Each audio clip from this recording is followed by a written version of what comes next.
سلام و وقت بخیر، خوش آمدید به خبرهای مهم این هفته از چینل کابل وقت.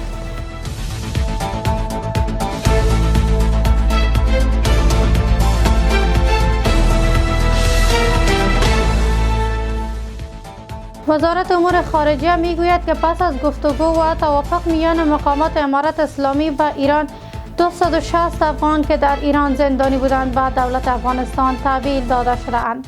دفتر مطبوعاتی وزارت امور خارجه امروز با نشر خبرنامه گفته است این زندانیان در حضورداشت مولوی فضل محمد حقانی سرپرست سفارت افغانستان در تهران و شماری دیگری از مقام‌های امارت اسلامی حضور داشتند در بندر اسلام قلعه به جانب افغانی تسلیم داده شده است.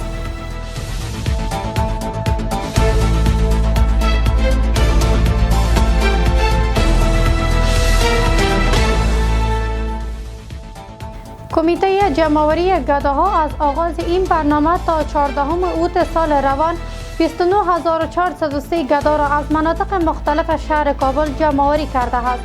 بر اساس معلومات معاونیت اقتصادی امارت اسلامی افغانستان با آژانس باختر از میان گداهای جمع‌آوری شده 12459 آنها زنان هستند که پس از ارزیابی 5789 تن آنها مستحق و 6670 تن دیگرشان گداهای حرفه‌ای شناسایی شده اند.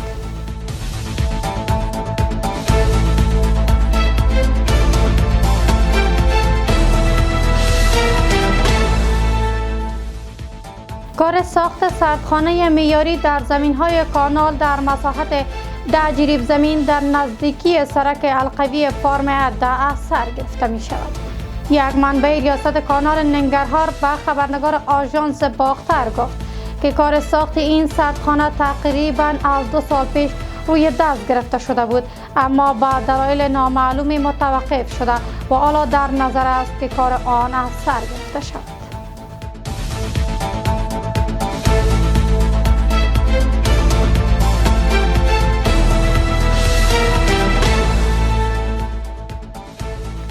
مقدار سلاح و مهمات در مربوطات حوزه سوم شهر کابل از سوی پلیس کشف و ضبط شد.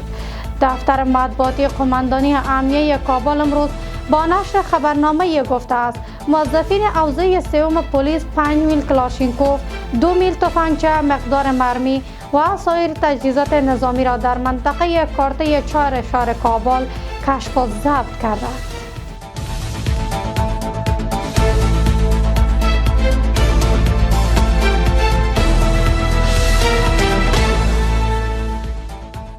تشکر از توجهتان به خبرهای مهم این هفته از چینل کابل وقت.